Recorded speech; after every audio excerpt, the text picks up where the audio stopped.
Hi, I'm Emily and I'm going to explain the circle of control activity to you. So the circle of control looks like the image that's coming up on the screen now, and it's something really simple that you can draw out yourself at any point. And the idea is that you put in there things that are on your mind, things that you're worried about, things that are going on, and maybe your own actions and behaviours. So in the very centre of the circle, you write down the things that are fully within your control. So that might be something like what book you choose to read off your bookshelf.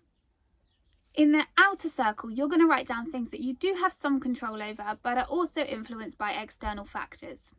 For example, what school you go to. And then outside of the circles, you're going to write down things that are completely outside of your control, such as the weather. So why is the circle of control activity useful?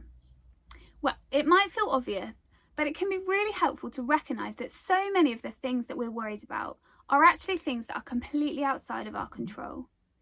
And so we spend so much time and energy focused on them.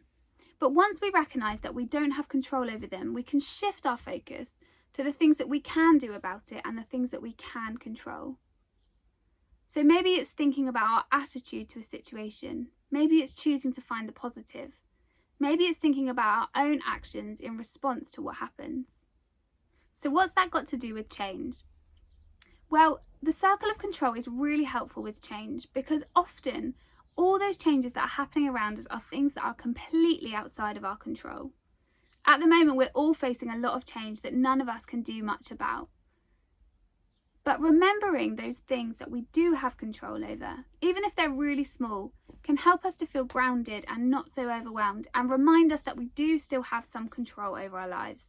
So whether it's just choosing what cereal you have in the morning, or what shoes you're going to wear, or who you're going to talk to when you're feeling stressed, choose to focus on those things that you can control rather than the things that you can't.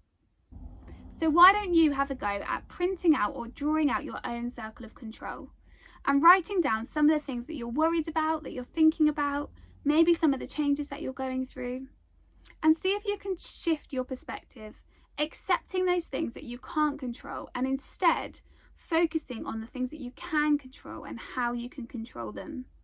And hopefully that will help you to deal with some of the changes that you're facing at the moment.